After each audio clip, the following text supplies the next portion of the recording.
சங்கீதம் 40. ராகத் தலைவனுக்கு ஒப்புவிக்கப்பட்ட தாவீதின் சங்கீதம். கர்த்தருக்காக பொறுமையுடன் காத்திருந்தேன். அவர் என்னிடமாய் சாய்ந்து என் கூப்பிடுதலை கேட்டார்.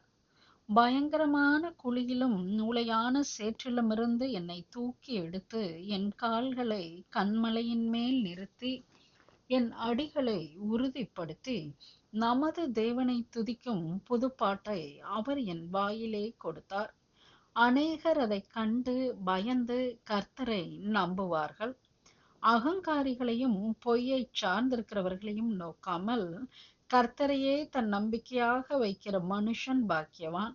என் தேவனாகிய கர்த்தாவே, நீர் எங்கள் நிமித்தம் செய்த உம்முடைய அதிசயங்களும் உம்முடைய யோசனைகளும் அநேகமாயிருக்கிறது. ஒருவரும் அவைகளை உமக்கு விவரித்துச் சொல்ல முடியாது. நான் அவைகளைச் சொல்லி அறிவிக்க வேண்டுமானால் அவைகள் எண்ணிக்கைக்கு மேலானவைகள். பலியையும் காணிக்கையையும் நீர் விரும்பாமல் என் செவிகளைத் திறந்தீர். சர்வாங்க தகன பலியையும் பாவ நிவாரண பலியையும் நீர் கேட்கவில்லை. அப்பொழுது நான் இதோ வருகிறேன். புஸ்தக சுருளில் என்னை குறித்து எழுதியிருக்கிறது. என் தேவனே, உமக்கு பிரியமானதைச் செய்ய விரும்புகிறேன். உமது நியாயப்பிரமாணம் என் உள்ளத்திற்குள் இருக்கிறது என்று சொன்னேன். மகா சபையிலே நீதியை பிரசங்கித்தேன். என் உதடுகளை மூடேன்.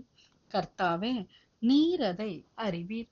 உம்முடைய நீதியை நான் என் இருதயத்திற்குள் மறைத்து வைக்கவில்லை. உமது சத்தியத்தையும் உமது இரட்சிப்பையும் சொல்லி இருக்கிறேன். உமது கிருபையும் உமது உண்மையும் மகா சபைக்கு அறிவியாதபடிக்கு நான் ஒளித்து வைக்கவில்லை. கர்த்தாவே, நீர் உம்முடைய இரக்கங்களை எனக்கு கிடையாமற் போக பண்ணாதேயும். உமது கிருபையும் உமது உண்மையும் எப்பொழுதும் என்னை காக்க கடவது.